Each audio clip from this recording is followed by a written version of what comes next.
خطبہ نمبر 160 آپ علیہ السلام کے خطبے کا ایک حصہ۔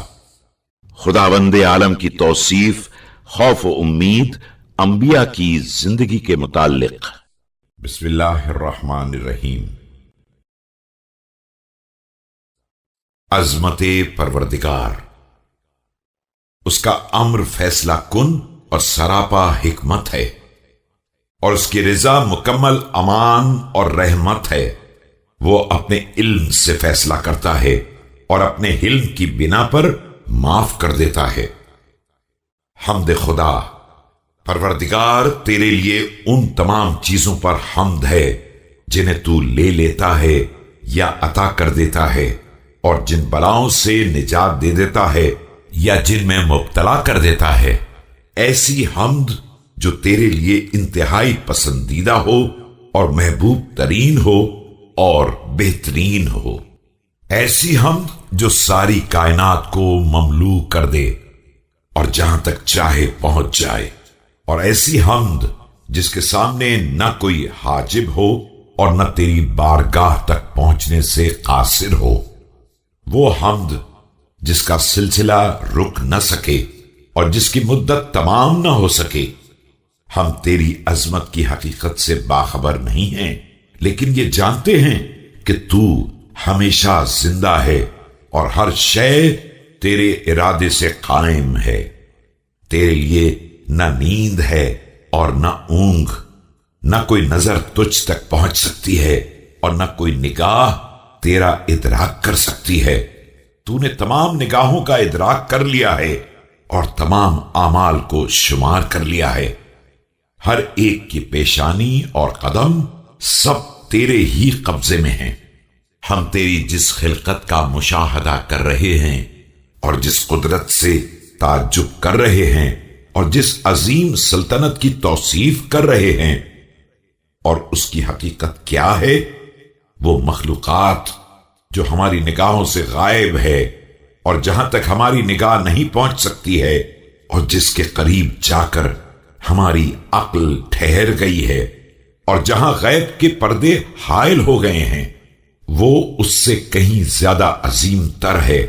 لہذا جو اپنے دل کو فارغ کر لے اور اپنی فکر کو استعمال کرے تاکہ یہ دریافت کر سکے کہ تو نے اپنے عرش کو کس طرح قائم کیا ہے، اپنی مخلوقات کو کس طرح ایجاد کیا ہے، اور فضائے بسیط میں کس طرح آسمانوں کو معلق کیا ہے، اور پانی کی موجوں پر کس طرح زمین کا فرش بچھایا ہے، تو اس کی نگاہ تھک کر پلٹ آئے گی اور عقل مدہوش ہو جائے گی اور کان حیران و سراسیمہ ہو جائیں گے اور فکر راستہ گم کر دے گی۔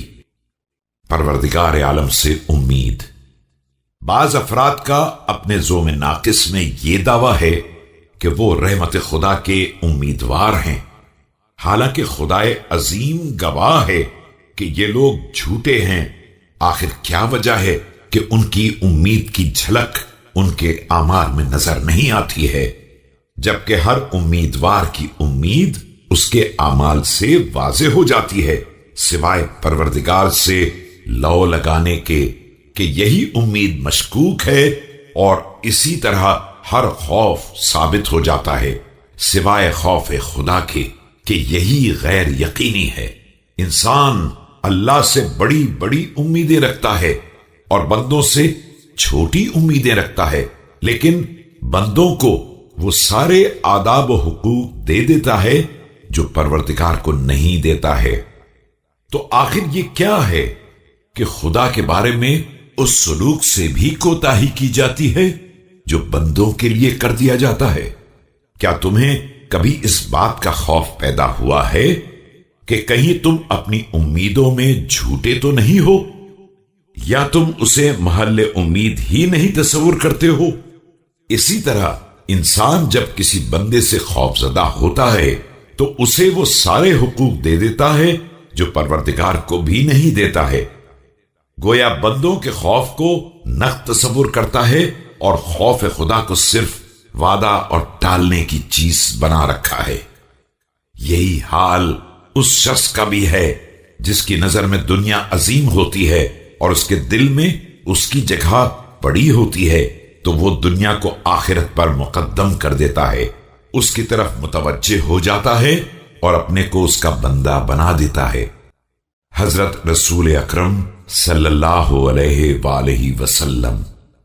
یقیناً رسول اکرم صلی اللہ علیہ وآلہ وسلم کی زندگی تمہارے لیے بہترین نمونہ ہے اور دنیا کی ذلت اور اس کے عیوب کے لیے بہترین رہنما ہے کہ اس میں ذلت اور رسوائی کے مقامات بکثرت پائے جاتے ہیں۔ دیکھو، اس دنیا کے اطراف حضور صلی اللہ علیہ وآلہ وسلم سے سمیٹ لیے گئے اور غیروں کے لیے ہموار کر دیے گئے۔ آپ صلی اللہ علیہ وآلہ وسلم کو اس کے منافع سے الگ رکھا گیا اور اس کی آرائشوں سے کنارہ کش کر دیا گیا۔ حضرت موسیٰ علیہ السلام۔ اور اگر آپ صلی اللہ علیہ وآلہ وسلم کے علاوہ دوسری مثال چاہتے ہو تو وہ حضرت موسیٰ کلیم اللہ علیہ السلام کی مثال ہے، جنہوں نے خدا کی بارگاہ میں گزارش کی کہ پروردگار، میں تیری طرف سے نازل ہونے والے خیر کا محتاج ہوں، لیکن خدا گواہ ہے کہ انہوں نے ایک لقمہ نان کے علاوہ کوئی سوال نہیں کیا۔ وہ زمین کی سبزی کھا لیا کرتے تھے اور اسی لیے ان کے شکم کی نرم نازک کھال سے سبزی کا رنگ نظر آیا کرتا تھا کہ وہ انتہائی لاغر ہو گئے تھے اور ان کا گوشت گل گیا تھا۔ حضرت داؤد علیہ السلام۔ تیسری مثال جناب داؤد علیہ السلام کی ہے، جو صاحب زبور اور قاری اہل جنت تھے، مگر وہ اپنے ہاتھ سے کھجور کے پتوں سے ٹوکریاں بنایا کرتے تھے اور اپنے ساتھیوں سے کہا کرتے تھے کہ کون ایسا ہے جو مجھے ان کی فروخت کرنے میں مدد دے، اور پھر انہیں بیچ کر جو کی روٹیاں کھا لیا کرتے تھے۔ حضرت عیسیٰ علیہ السلام۔ اس کے بعد چاہو تو میں عیسیٰ ابن مریم علیہ السلام کی زندگی کا حال بیان کروں، جو پتھر پر تکیا کرتے تھے، کھردرا لباس پہنتے تھے اور معمولی غذا پر گزارا کیا کرتے تھے۔ ان کے کھانے میں سالن کی جگہ بھوک تھی اور رات میں چراغ کے بدلے چاند کی روشنی تھی۔ سردی میں سائے کے بدلے مشرق و مغرب کا آسمانی سائبان تھا۔ ان کے میوے اور پھول وہ نباتات تھے جو جانوروں کے کام آتے ہیں۔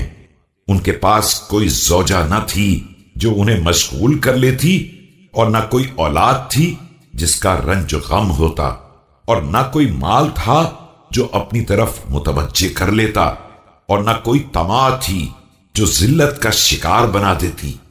ان کے پیر ان کی سواری تھے اور ان کے ہاتھ ان کے خادم۔ حضرت رسول خدا صلی اللہ علیہ وآلہ وسلم۔ تم لوگ اپنے طیب و طاہر پیغمبر کا اتباع کرو کہ ان کی زندگی میں پیروی کرنے والے کے لیے بہترین نمونہ اور صبر و سکون کے طلبگاروں کے لیے بہترین سامان صبر و سکون ہے۔ اللہ کی نظر میں محبوب ترین بندہ وہ ہے جو اس کے پیغمبر کا اتباع کرے اور ان کے نقش قدم پر قدم آگے بڑھائے۔ انہوں نے دنیا سے صرف مختصر غذا حاصل کی اور اسے نظر بھر کر دیکھا بھی نہیں۔ ساری دنیا میں سب سے زیادہ خالی شکم اور شکم تہی میں بسر کرنے والے وہی تھے۔ ان کے سامنے دنیا پیش کی گئی تو اسے قبول کرنے سے انکار کر دیا، اور یہ دیکھ لیا کہ پروردگار اسے پسند نہیں کرتا ہے تو خود بھی ناپسند کیا، اور خدا حقیر سمجھتا تو خود بھی حقیر سمجھا، اور اس نے چھوٹا بنا دیا ہے تو خود بھی چھوٹا ہی قرار دیا۔ اور اگر ہم میں اس کے علاوہ کوئی عیب نہ ہوتا کہ ہم خدا اور رسول کے مبغوض کو محبوب سمجھنے لگے ہیں اور خدا اور رسول کی نگاہ میں صغیر و حقیر کو عظیم سمجھنے لگے ہیں، تو یہی عیب خدا کی مخالفت اور اس کے حکم سے انحراف کے لیے کافی تھا۔ دیکھو، پیغمبر اکرم صلی اللہ علیہ وآلہ وسلم ہمیشہ زمین پر بیٹھ کر کھاتے تھے، غلاموں کے انداز سے بیٹھتے تھے، اپنے ہاتھ سے اپنی جوتیاں ٹاکتے تھے، اپنے دستے مبارک سے اپنے کپڑوں کو پیوند لگاتے تھے، بغیر چار جامے کے سواری پر سوار ہوتے تھے اور کسی نہ کسی کو ساتھ بٹھا بھی لیا کرتے تھے۔ ایک مرتبہ اپنے مکان کے دروازے پر ایسا پردہ دیکھ لیا جس پر تصویریں بنی ہوئی تھیں، تو ایک زوجہ سے فرمایا کہ خبردار اسے ہٹاؤ، میں اس کی طرف دیکھوں گا تو دنیا اور اس کی آرائش یاد آئے گی۔ آپ صلی اللہ علیہ وآلہ وسلم نے دنیا سے دل سے کنارہ کشی فرمائی اور اس کی یاد کو اپنے دل سے محو کر دیا، اور یہ چاہا کہ اس کی زینت نگاہوں سے دور رہے، تاکہ نہ بہترین لباس بنائیں اور نہ اسے اپنے دل میں جگہ دیں اور نہ اس دنیا میں کسی مقام کی آرزو کریں۔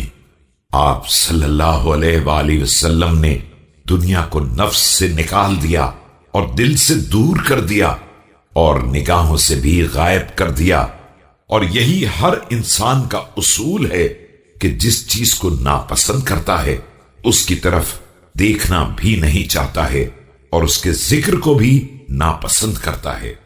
یقیناً رسول اللہ صلی اللہ علیہ وآلہ وسلم کی زندگی میں وہ ساری باتیں پائی جاتی ہیں جو دنیا کے عیوب اور اس کی خرابیوں کی نشاندہی کر سکتی ہیں، کہ آپ صلی اللہ علیہ وآلہ وسلم نے اپنے گھر والوں سمیت بھوکا رہنا گوارا کیا ہے، اور خدا کی بارگاہ میں انتہائی تقرب کے باوجود دنیا کی زینتوں کو آپ صلی اللہ علیہ وآلہ وسلم سے الگ رکھا گیا ہے۔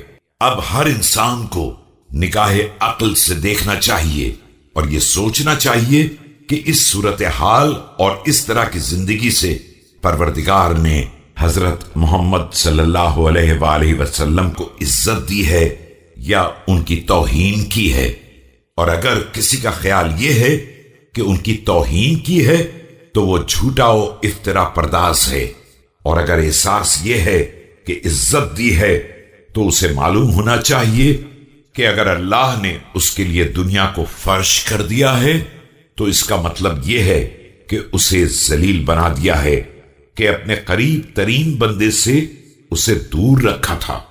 اب ہر شخص کو رسول اکرم صلی اللہ علیہ وآلہ وسلم کا اتباع کرنا چاہیے، ان کے نقش قدم پر چلنا چاہیے اور ان کی منزل پر قدم رکھنا چاہیے، ورنہ ہلاکت سے محفوظ نہ رہ سکے گا۔ پروردگار نے پیغمبر اسلام صلی اللہ علیہ وآلہ وسلم کو قرب قیامت کی علامت، جنت کی بشارت دینے والا اور عذاب سے ڈرانے والا بنایا ہے۔ وہ دنیا سے بھوکے چلے گئے لیکن آخرت میں سلامتی کے ساتھ وارد ہوئے۔ انہوں نے تعمیر کے لیے پتھر پر پتھر نہیں رکھا اور دنیا سے رخصت ہو گئے اور اپنے پروردگار کی دعوت پر لبیک کہہ دی۔ پروردگار کا کتنا عظیم احسان ہے، اس نے ہمیں ان کا جیسا رہنما عطا فرمایا ہے جس کا اتباع کیا جائے، اور قائد دیا ہے جس کے نقش قدم پر قدم جمائے جائیں۔ خدا کی قسم، میں نے اس قمیض میں اتنے پیوند لگوائے ہیں کہ اب رفوگر کو دیتے ہوئے شرم آنے لگی ہے۔ مجھ سے ایک شخص نے یہ بھی کہا تھا کہ اسے پھینک کیوں نہیں دیتے، تو میں نے اس سے کہہ دیا کہ مجھ سے دور ہو جا۔ صبح ہونے کے بعد قوم کو رات میں سفر کرنے کی قدر ہوتی ہے۔